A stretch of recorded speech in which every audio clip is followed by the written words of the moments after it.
بسم اللہ الرحمن الرحیم۔ حضور سیدنا الشیخ سید عبدالقادر جیلانی الحسنی والحسینی رضی اللہ تعالیٰ عنہ، آپ سیدنا امام حسن کی اولاد میں سے ہیں اور نجیب الطرفین ہیں۔ آپ کے والد گرامی حسنی ہیں اور والدہ حسینی ہیں، اور آپ کی پیدائش کا جو سال ہے وہ 470 ہجری ہے اور عیسوی میں 1078 عیسوی ہے، اور آپ کہہ سکتے ہیں کہ آج سے کم و بیش 1150 سال پہلے کی بات ہے۔ اور جب آپ کی پیدائش ہوئی، اب جو آپ کا شجرہ مبارک ہے وہ سیدنا ابو صالح موسیٰ جنگی دوست نام تھا والد گرامی کا، بن عبداللہ جیلی بن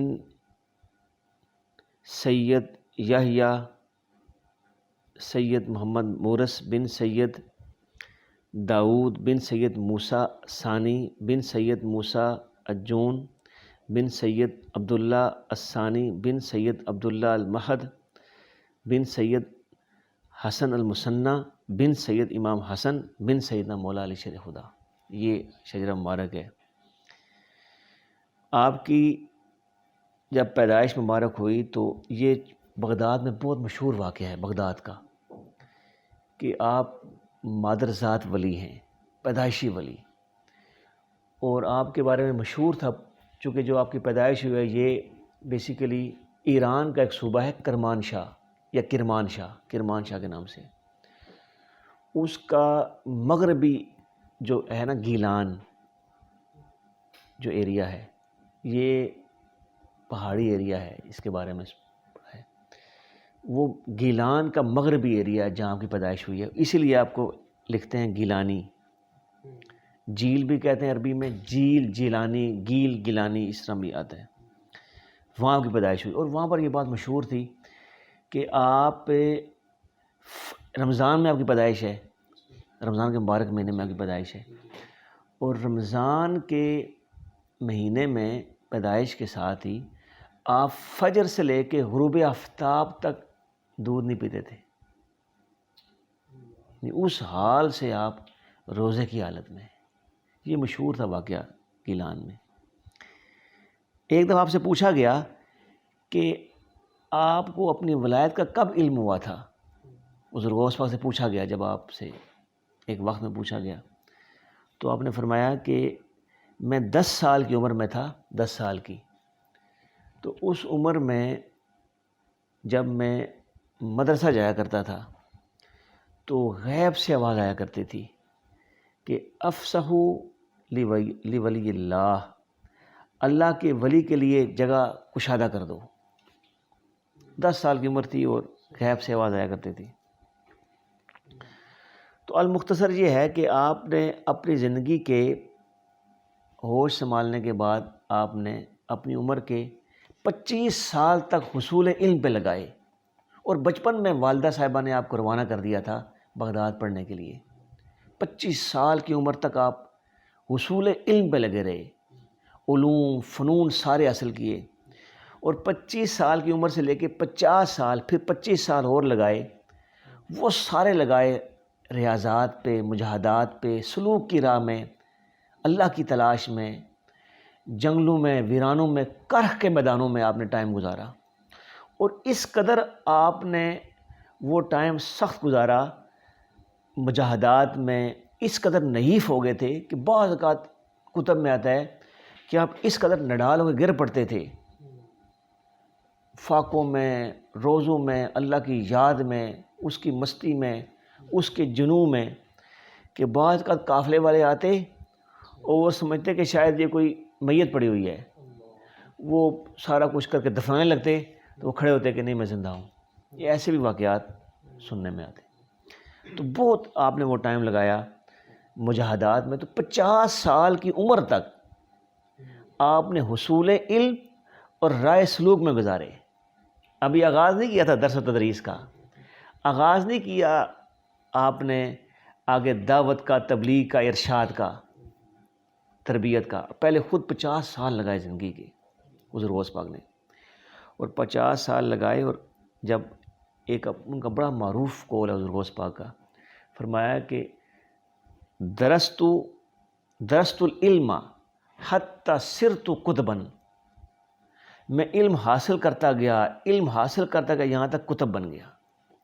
یعنی حصول علم میں ہی انہیں قطبیت کا مقام اللہ پاک نے عطا کیا، حصول علم کے ذریعے. یہ فرمان ہے حضور غوث پاک کا.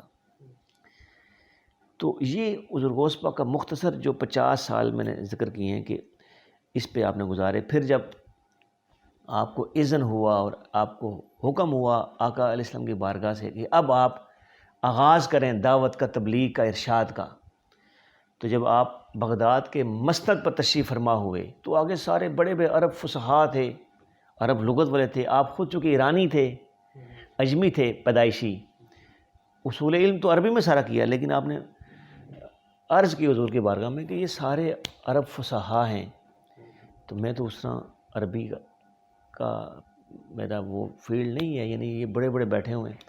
تو آقا علیہ السلام تشریف لائے اور آپ نے 7 مرتبہ اپنے لعاب دین کا فیض عطا فرمایا حضور غوث پاک کو. اور پھر سیدنا مولا علی آئے، انہوں نے 6 بار عطا فرمایا حضور کے ادب میں 6 بار. اور پھر آپ نے شروع کی تبلیغ، دعوت، خطاب، تدریس. پھر ایسا بھی عالم ہوا کہ 70 ہزار کے مجمع سے خطاب فرماتے تھے اور کئی جنازے اٹھتے تھے وہاں سے. اور بڑے بڑے علماء اور فقہاء آ کے ہزاروں کی تعداد میں، سینکڑوں کی تعداد میں آ کے لکھتے تھے خطاب. ہزاروں میں سننے والے تھے اور سینکڑوں میں لکھنے والے تھے خطاب کو. ابن جوزی جیسے علماء بیٹھ کے سنا کرتے تھے خطاب، آ کے لیتے تھے درس.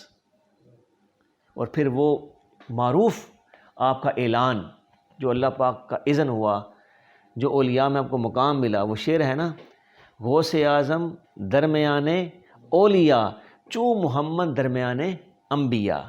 حضور غوث پاک کا مقام اولیاء میں وہ ہے جس طرح تاجدار کائنات علیہ السلام کو ملا انبیاء کے درمیان. یہ اولیاء کے سردار ٹھہرے. اور فرمایا قدمی حاضی علی رکبت کل ولی اللہ، میرا قدم ہر ولی کی گردن پر ہے. اور جس کی گردن پر سیدنا غوث اعظم دستگیر کا قدم نہیں ہے وہ اللہ کا ولی نہیں بن سکتا. تو یہ ان کی زندگی جو گزری. پھر آپ نے پھر علوم فنون خود پڑھائے بھی ہیں، تدریس کی ہے آپ نے آگے. 90 سال عمر پائی حضور غوث پاک نے. اور آپ کے 10 بیٹے تھے، 4 آپ نے شادیاں کی ہوئی تھی. 10 بیٹوں میں جو سیدنا عبدالرزاق ہیں، سب سے بڑے سیدنا عبدالوہاب، ان کے بعد سیدنا عبدالرزاق ہیں. سیدنا عبدالرزاق کی اولاد میں سے وہ جو ان کے پوتے ہیں جن کا کلر کہار میں مزار ہے، یہ ان کے پوتے ہیں حضور غوث پاک کے. اور چوتھے اور 5ویں نمبر پہ جو بیٹے سیدنا عبدالعزیز ہیں، ان کی اولاد میں سے حضور سیدنا طاہر علاء الدین الگیلانی البغدادی رضی اللہ تعالیٰ عنہ ہیں، جو منہاج القرآن انٹرنیشنل کے روحانی سرپرست ہیں. تو یہ مختصر ذکر ہوا حضور غوث پاک کی، آپ کی پیدائش، تعلیم. پھر آپ نے آگے پھر 40 سال پڑھایا آپ نے، فنون پڑھایا آپ نے. اور ہر سال آپ کے اس ادارے یونیورسٹی سے ہر سال ہزاروں کی تعداد میں اسکالر وہاں سے فروغ تحصیل ہوا کرتے تھے اور دنیا بھر میں تبلیغ کا کام کرتے تھے. ایک بات بڑی یونیک بات ہے، آپ سلسلہ قادریہ کے بانی ہیں، سلسلہ قادریہ کے بانی ہیں، لیکن تمام سلاسل چشتیہ، سہروردیہ، نقشبندیہ، رفاعیہ، مرسیہ، مشیشیہ، جتنے بھی ہیں، سارے سلاسل کے جو بانی ہیں نا، وہ فیض یافتہ ڈائریکٹ حضور غوث پاک سے ہیں. تاریخ میں اس کے سارے شواہد موجود ہیں. ابھی چونکہ ہمارا وہ موضوع نہیں ہے آج کا، یہ الگ سے ایک موضوع بن سکتا ہے کہ سلسلہ نقشبندیہ کے جو بانی تھے وہ کیسے فیض یافتہ ہوئے حضور غوث پاک سے، سہروردیہ کے بانی کیسے فیض یافتہ ہیں حضور غوث پاک سے، سلسلہ چشتیہ کے بانی وہ کس طرح انہوں نے فیض لیا حضور غوث پاک کی بارگاہ سے. وہ خالہ زاد بھی ایک روایت میں بھائی تھے. مرسیہ کے اور رفاعیہ کے جو شیوخ ہیں، بانی ہیں، انہوں نے کس طرح فیض لیا حضور غوث پاک سے. یہ پوری ایک تاریخ ہے. تو سارے سلاسل کو فیض جو ملا ہے وہ حضور غوث پاک کی بارگاہ سے ملا ہے۔ آپ علم میں بھی باکمال تھے اور روحانیت میں آپ اولیاء کے سردار ہیں۔ ایک واقعہ شیئر کروں گا آپ سے، حضور غوث پاک کا جو علمی اور فقہی مقام ہے، بڑا ایک تاریخی واقعہ ہے، آپ اس سے بہت زیادہ محظوظ ہوں گے اور آپ کو کیف ملے گا۔ ایک دفعہ اس طرح ہوا کہ عرب میں یہ اس طرح کے کچھ واقعات ہوتے تھے، اور ایک خاوند نے اپنی بیوی سے کہا کہ اگر میں اس وقت کوئی ایسی عبادت نہ کر سکوں جو دنیا میں صرف میں کر رہا ہوں، اگر ایسی عبادت نہ کر سکوں تو تمہیں طلاق ہے۔ ایک واقعہ ملتا ہے تاریخ میں۔ تو اب کیا ہوا کہ سارے فقہاء نے، مفتیان کرام نے کہا جی کہ طلاق ہو گئی ہے، طلاق واقع ہو گئی ہے، اس لیے کہ آپ جو بھی کریں گے عبادت تو وہ اس وقت کوئی نہ کوئی اور کر رہا ہوگا۔ دنیا پوری دنیا میں اگر آپ کوئی نوافل پڑھتے ہیں، روزہ رکھتے ہیں، سجدہ کرتے ہیں، قیام کرتے ہیں، رکوع کرتے ہیں، کچھ بھی پڑھیں گے، کریں گے، عبادت کریں گے، آپ وہ عبادت آپ جب کریں گے تو دنیا میں کوئی اور بھی کر رہا ہوگا، تو لہٰذا آپ طلاق تو ہو گئی۔ وہ بندہ بڑا پریشان، وہ حضور غوث پاک کی بارگاہ میں حاضر ہوا۔ اس نے یہ مسئلہ پیش کیا کہ میں نے غلطی سے یہ کہہ دیا ہے کہ اگر میں کوئی ایسی عبادت نہ کر سکوں اس وقت جو اور کوئی نہ کر رہا ہو، تو بیوی سے کہا کہ طلاق ہو جائے، تمہیں طلاق ہے۔ تو حضور غوث پاک نے سنا اور بڑے تسلی کے ساتھ آپ نے منگوایا کہ ایک کاغذ پیپر لے کے آئیں اور قلم لے کے آئیں۔ حضور غوث پاک نے وہ قلم لیا اور پیپر پہ جو حرم شریف کا متولی تھا اس کے نام خط لکھا۔ خط میں لکھا کہ اس شخص کے لیے حرم خالی کروا دیں، اور اس وقت صرف یہ طواف کرے گا، کیونکہ کعبہ شریف تو ایک ہی ہے نا، یہ طواف کرے گا اور کوئی نہیں کرے گا۔ اس طرح وہ طلاق سے بچ گیا۔ اس قدر حضور غوث پاک کی اللہ نے ان کو علم میں ثقافت، علم میں گہرائی، اور پھر اللہ پاک نے کمال کی ذہانت عطا فرمائی۔ فقہی معاملات کو گہرائی سے، حملی فقہ پہ حضور غوث پاک فتویٰ بھی دیا کرتے تھے، اور مشرب ان کا فقہ عملی سے تھا۔ اس قدر ان کی گرپ، ان کی فقہ میں، علم میں، فقہ میں، علوم میں، فنون میں، روحانیت میں، اور اگلا ایک اور جو ان کا حضور غوث پاک کا کمال جو ایک رول تھا، عباسی خلفاء کا دور تھا، اور حضور غوث پاک اپنے وہ عباسی خلفاء کے خطاب میں بیٹھتے تھے، اور آپ کو پتہ ہے کہ اموی اور عباسی خلفاء اکثر ظالم گزرے ہیں، چند ایک کو چھوڑ کے۔ تو ایک دفعہ حضور غوث پاک خطاب فرما رہے تھے، اور خطاب فرماتے فرماتے آپ نے فرمایا، اے بادشاہ وقت تو سیدھا ہو جا، اگر سیدھا نہ ہوا تو عبد القادر تیرا سل کرم کر دے گا۔ اور ایک دفعہ ایک وقت کے بادشاہ نے، عباسی تھے، انہوں نے ایک غلط شخص کو قاضی مقرر کر دیا، ظالم شخص کو۔ حضور غوث پاک خطاب فرما رہے تھے، وہاں کے بادشاہ بیٹھا، آپ نے فرمایا کہ آج تو نے ایک اظلم الظالمین شخص کو قاضی مقرر کیا، تو بتا کل اس احکم الحاکمین کے سامنے کیا جواب دے گا۔ اس پہ اتنا اثر ڈالا، اس گفتگو نے اتنا اس پہ اثر ڈالا کہ وہ شام سے پہلے اس نے اس قاضی کو چینج کر دیا۔ تو بیک وقت جو اس وقت سرکاری سیاسی معاملات تھے، حکومتی معاملات، اس پر بھی ان کی گرفت تھی۔ ایک طرف ان کا سوسائٹی اور معاشرے کے اصلاح احوال کے لیے ان کے خلفاء دنیا بھر میں نکل کے کام کر رہے تھے، تعلیم، تربیت، اصلاح احوال، اور اس کے ساتھ ساتھ ان کا یہ رول رہا کہ انہوں نے بادشاہان وقت کو بھی ہمیشہ کھری کھری سنائی ہے۔ یہ اوورال، اور محی الدین آپ کا لقب ہے، دین کو زندہ کرنے والے، اور یہ ٹائٹل پوری 1400 سال ہسٹری میں کسی کو نہیں ملا، اور نہیں کسی کو ملے گا سوائے امام مہدی آخر الزمان کو یہ ٹائٹل نصیب ہوگا، یعنی وہ مطلب ان کو ایک بڑا مقام ملے گا، نصیب ہوگا۔ تو یہ جو لقب ہے، آپ مجدد اعظم ٹھہرے، آپ محی الدین ٹھہرے، اللہ نے آپ کو وہ مقام عطا کیا کہ وہ مقام کسی ولی کو نصیب نہیں ہوا۔ آج کی نشست کی مناسبت سے ایک بہت خوبصورت کلام ہے پیر نصیر الدین نصیر شاہ صاحب رحمۃ اللہ علیہ کا، وہ حضور غوث پاک کی نظر پڑھتے ہیں۔ بڑا پیارا کلام ہے، محبت سے سنیے گا۔ فرماتے ہیں کہ شاہ بغداد سدا بول ہے بالا تیرا، کیوں نہ ہو صاحب معراج بابا تیرا، پرتوے سورہ یاسین لب و لہجہ تیرا، پرتوے سورہ یاسین لب و لہجہ تیرا، ایک شہپارہ تطہیر ہے چہرہ تیرا، نبوی ذوق علوی رنگ بطولی عفت، حسنی اور حسینی ہے سراپا تیرا، جوہر شبر و شبیر سے پاک ترکیب، ہو گیا کیا نسبی رنگ دبالا تیرا، چھپ گئے سامنے اس کے عرفا مثل نجوم، چھپ گئے سامنے اس کے عرفا مثل نجوم، مطلع فقر پہ خورشید جو چمکا تیرا، یوں تو سب اہل ولایت نے مراتب پائے، پر پایا نہیں، پر کسی شخص نے پایا نہیں پایا تیرا، پر کسی شخص نے پایا نہیں پایا تیرا، پا سکا تیرے سوا کون مقام مخدہ، ایک مقام ہے مقام مخدہ، پا سکا تیرے سوا کون مقام مخدہ، تجھ سے مخصوص ہے یہ رتبہ اعلیٰ تیرا،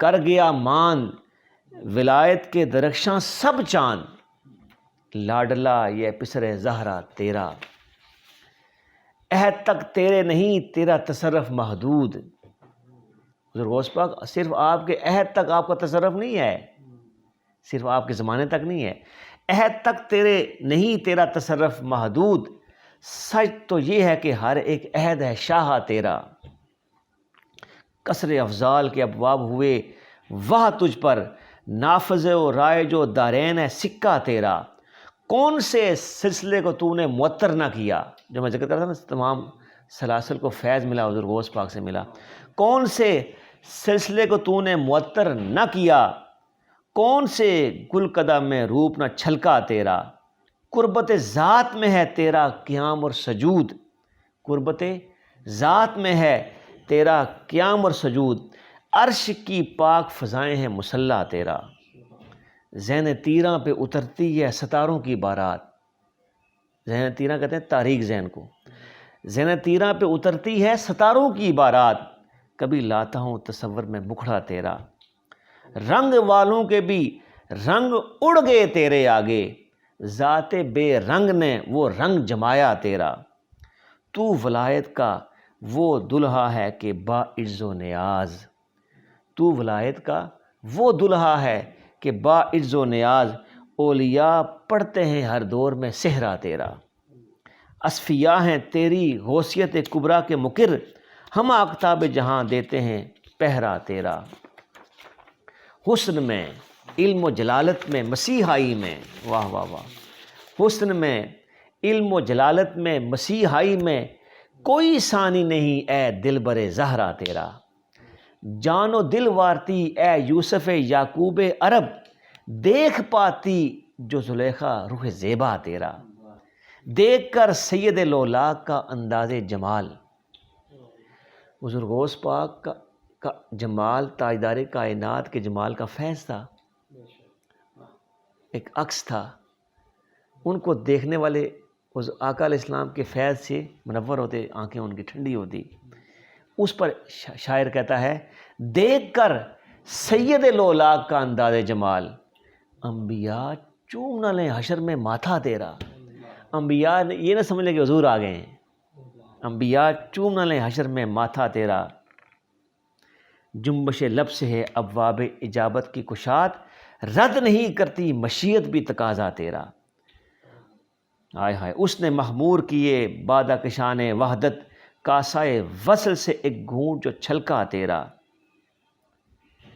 جو کہا تو نے وہ معمور من اللہ ہو کر، اپنی خواہش سے نہیں کوئی بھی دعویٰ تیرا، جادائے رشد تیرے شہر کی ایک ایک گلی، رشد و ہدایت کی اے حضور غوث پاک آپ کے دربار، آپ کا گھر، آپ کے مدرسے کی گلی، ہر چیز سراپا ہدایت ہے نا. فرمایا کہ جادہ رشت تیرے شہر کی ایک ایک گلی، حلقہ فیض وہ درس وہ افتاح تیرا. ابدیت کی علامت ہے تیرا نور جبیں، جلوہ ذات کا آئینہ ہے جلوہ تیرا. تو نے تاریکی طاغوت کے دل چیر دیے. تو نے تاریکی طاغوت کا دل چیر دیا. تو نے تاریکی طاغوت کا دل چیر دیا. ابن زہرا یہ تدبر یہ کلیجہ تیرا. بندہ قادر کا ہے تو اور قادر کو ہے دوام. ہم رہیں نہ رہیں نام رہے گا تیرا. کچھ ملائک بھی ہیں قدرت کی طرف سے معمور، کوئے شہرت پہ بچاتے ہیں جو ڈنکا تیرا. تاجداروں کا تصرف ہے زمین تک محدود. تاجداروں کا تصرف ہے زمین تک محدود. سر زمین دل انسان پہ ہے قبضہ تیرا. لرز اٹھتے ہیں سلاسل کے سفینے سارے. لرز اٹھتے ہیں سلاسل کے سفینے سارے. قادری اوج پہ چڑھتا ہے جو دریا تیرا. بخدا ملک ولایت میں رسالت کے بعد، بخدا ملک ولایت میں رسالت کے بعد حشر تک کا جو زمانہ ہے وہ تنہا تیرا. پاک ذہنوں باعث فخر ہے عقل کے لیے تیرا جنوں. جو عقل مند ہے نا، صاحب عقل ہے، وہ تیرے جنوں اور عشق میں ہے نا، تو اس کے لیے کیا ہے؟ باعث فخر ہے. باعث فخر ہے عقل کے لیے تیرا جنوں. پاک ذہنوں کے لیے رزق ہے سودا تیرا. سودا کہتے ہیں مجنوں ہو جانا، سودائی نہیں کہتے ہیں، یہ سودائی ہو گیا ہے. تو پاک ذہنوں کے لیے رزق ہے سودا تیرا. میں غلام تو آقا، میں سوالی تو کریم. میں غلام تو آقا، میں سوالی تو کریم. طے ازل میں ہوا رشتہ یہی میرا تیرا. واہ. حکم پر شمع کی لو پھیر دے طوفان کا رخ. حکم پر شمع کی لو پھیر دے طوفان کا رخ. سگ لڑے شیر سے پائے جو اشارہ تیرا. تو ہے امت کا وہ نوشا کہ اقطاب جہاں جولیاں بننے اگاتے ہیں بدھاوا تیرا. تھا دل عرض پہ پامالی پیم کا ملال، مہر اعزاز بنا نقش کف پا تیرا. بخت اس کا ہے کرم اس پہ ہے توقیر اس کی، جس کی نظروں میں ہو دربار معلیٰ تیرا. اپنے کوچے میں جگہ دے کہ نہ جائے کہیں، تیرے در سے یہ نمک خوار پرانا تیرا. میرے نزدیک یہ کسی اعزاز سے کم نہیں. میرے نزدیک یہ کسی اعزاز سے کم نہیں. گر کہیں لوگ مجھے بندہ رسوا تیرا. جس پہ ہو جاتے ہیں مخلوق کے دروازے بند، جس پہ ہو جاتے ہیں مخلوق کے دروازے بند، کھٹکھٹاتا ہے وہ آخر درے والا تیرا. سبز گنبد کی تجلی سے ہے اس کا رشتہ، کیوں نہ ہو پھر محبت انوار روزہ تیرا. قبر ہو حشر ہو پل ہو کے میزان عمل. قبر ہو حشر ہو پل ہو کے میزان عمل، ہم غلاموں کے سروں پہ رہے سایہ تیرا. کیف نظارہ سے محروم ہے چشم آما، اندھی آنکھیں. چشم نظارہ سے محروم ہے چشم آما، جس کے پاس آنکھ ہے تکتا ہے وہ رستہ تیرا. حیف صد حیف کچھ پست نظر پست اندیش. وہ لوگ جو نا حضور غوث پاک کے کچھ ایسے بھی گروہ ہیں روافظ میں اور کچھ اور بھی ہیں جو حضور غوث پاک کے مقام کو نا معاذ اللہ استغفر اللہ کم کرتے رہتے ہیں یا اس طرح کی بات کرتے ہیں. اولیاء ظاہر بات ہے جو جتنا اللہ کا مقرب ہے اس کی تو مخالفت بھی تو ہوتی ہے. وہ لکھتے ہیں کہ حیف صد حیف کچھ پست نظر پست اندیش، اس پہ کڑتے ہیں کہ اونچا ہے ستارہ تیرا. دستے مشاطہ قدرت نے سنوارا ہے تجھے. دست کسے کہتے ہیں؟ مشاطہ کہتے ہیں عربی میں نا. مشاطہ یہ جو ہے نا بیوٹی پارلر جو سنوارتا ہے، اس کے لیے مشاطہ اور اس طرح کے ورڈ یوز ہوتے ہیں. دستے مشاطہ قدرت نے سنوارا ہے تجھے، لاکھ سر مارے بگاڑے کا کوئی کیا تیرا. تجھ کو کیا فکر کوئی تیرا بنے نہ بنے، شاہ بطحہ تیرے اللہ تعالیٰ تیرا، روک سکتا ہے ابھرنے سے کوئی سورج کو، روک سکتا ہے ابھرنے سے کوئی سورج کو، ایک چڑھتا ہوا خورشید ہے چرچا تیرا، دو سفینوں میں بیک وقت سفر ناممکن، یا تو دنیا کا رہے بن کے کوئی یا تیرا۔ واہ واہ، ساتھ رہی ہے صدا تیرے تعاون کی برات، نام لیوا کبھی رہتا نہیں تنہا تیرا۔ واہ واہ واہ، گیر رکھا ہے مجھے بھی شب رسوائی نے، میں بھی ہوں منتظر ہے صبح تجلی تیرا، جس نے کہا دنیا میں غوث ہیں میرے میرے، جس نے کہا دنیا میں غوث ہیں میرے میرے، وہ قیامت میں بھی کہلائے گا تیرا تیرا، عقل دی علم دیا نام دیا نسبت دی، 2-3 شعر رہ گئے، عقل دی علم دیا نام دیا نسبت دی، مجھ سے ناچیز پہ احسان ہے کیا کیا تیرا، تیر بیکار ہے گر ساتھ نہ دے زور کماں، تیر بیکار ہے گر ساتھ نہ دے زور کماں، نام میرا ہے مگر کام ہے سارا تیرا، جس نے کھائی ہے تیرے نام پہ مٹنے کی قسم، ہے نصیر ایک وہ باقاعدہ شیدا تیرا۔ حضور غوث پاک کی محبت میں کلام لکھا گیا، اللہ تعالیٰ کی بارگاہ میں دعا ہے کہ یہ ہمارے نشست کو قبول فرما اپنی بارگاہ میں۔ اللہم صلی علی سیدنا و مولانا محمد وعلی آلہ وصحبہ وبارک وسلم۔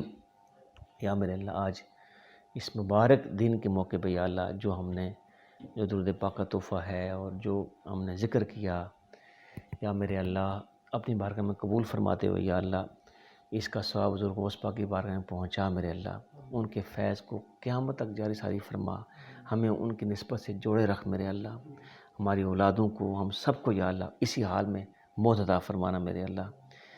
اللہم صلی علی سیدنا مولانا محمد وعلی آلہ وصحبہ وبارک وسلم، آمین۔